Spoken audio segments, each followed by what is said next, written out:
All right, so now we're working into dumbbell presses. I'm gonna hit 2 warm-ups, 3 working sets. The technique here is just to work up to your heaviest working weight and do 3 straight sets at that. So nothing crazy, just normal bodybuilder bullshit. So I'm gonna get 2 warm-ups in, and we only got 140s here anymore, unfortunately, so I shouldn't say anything. I'm probably gonna only get like 6 of those.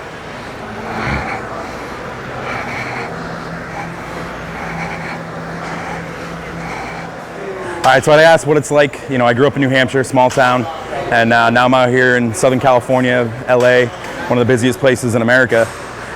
What the difference is and what I like about it. You know, I miss the small town vibe. I'm definitely a small town boy. I miss my family. My whole family's out there.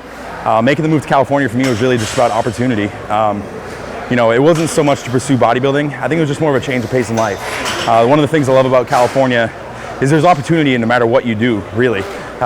There's expendable money, there's tons of people, the weather's great. So really whatever venture you're in life, you can kind of make it happen out here. You gotta hustle because everything's expensive. That's the biggest downfall is it's one of the most expensive places in the country to live. But you know, you wake up every day, it's 70, it's sunny. Like I said, there's the money to be made, money everywhere. I've been blessed with a lot of opportunities out here, whether it be through clients, training, bodybuilding, my commercial acting stuff. You know, a part of me really wants to go back home, raise a family back there. But like I said, it's hard to walk away from the money out here and the opportunities that lie out here. So that's our biggest conundrum right now, me and my wife, as we talk about having kids and things like that, is where do we want to settle down? What do we want to do? Her family's from here, so if we leave, I strip her from her family. And I know how heartbreaking that is for me because I miss my family daily. So, you know, we're kind of stuck in that what do we do type situation right now in our lives. So hopefully one day we grow up and figure it out.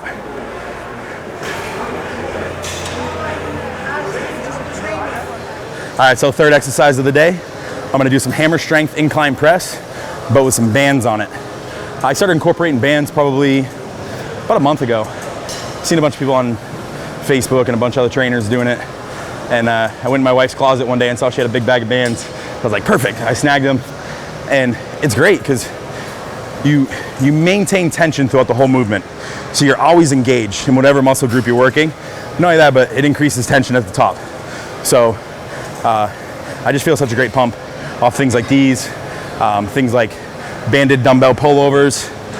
Same reason why I do, you know, for arms, especially biceps, I do a lot of cable machine work. Because free weights, I feel like you can get a lot of momentum in it. And there's certain parts throughout the movement that you just don't get that tension on the muscle group itself. So I like cable and I like some banded stuff to keep tension throughout the whole movement. So we're gonna jump in, probably gonna do 2, maybe 3 warm-ups, and then we're gonna get into a working set. I think for intensity technique, we're gonna do a double drop set. So it might be just 1 true working set as a double drop set with the bands.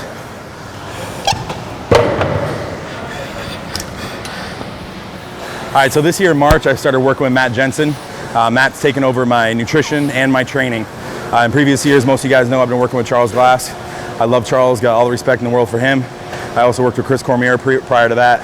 I just want to step outside the box a little bit. Matt's training techniques that I've seen were really intense, a lot of compound movements, stuff that we don't really do a lot with Charles. Charles is a lot of isolation type stuff, all about angles and things like that. I kind of wanted to get back to like the bare bones of bodybuilding, and that's something I saw Matt incorporated with all of his athletes.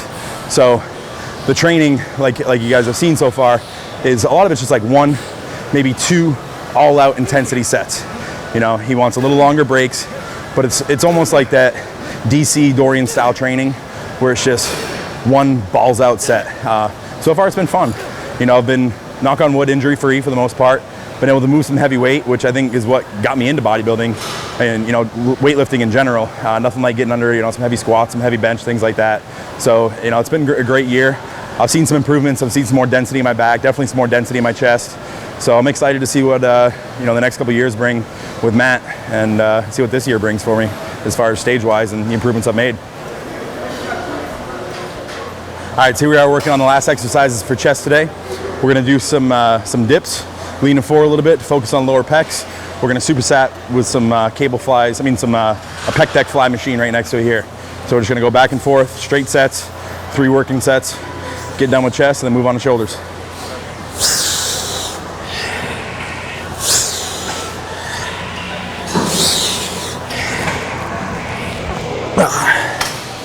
All right, so as I said a little earlier, I started working with Matt Jensen in March of this year. It was kind of a big switch for me. I've been with Aceto for 3.5 years. I've been training with Charles for over 2 years at that point. Built great relationships with those guys. And I just felt like I needed to change things up a little bit as an athlete. As I said, I think you can get stagnant doing the same thing over and over again. So I just wanted to see what a little change of pace was. Matt's approach to dieting was a little different. I suffer from a lot of GI issues, I always have my whole life. And Matt's really in tune with trying to get your digestive tract in check.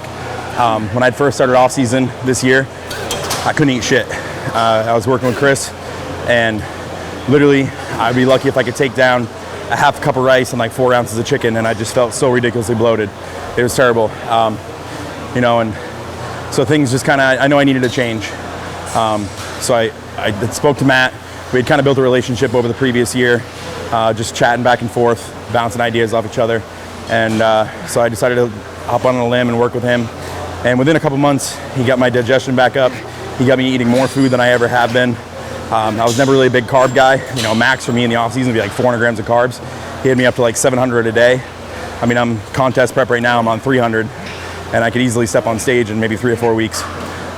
So he's really helped out my digestion and everything.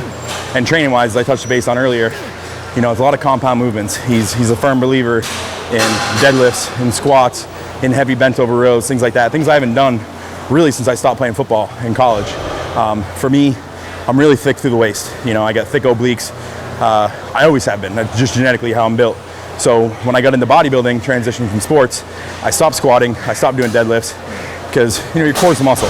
Your obliques are a muscle. So the more strain you put on those, the thicker they get. So I wanted to shrink my waist up, and I've done a pretty good job at that.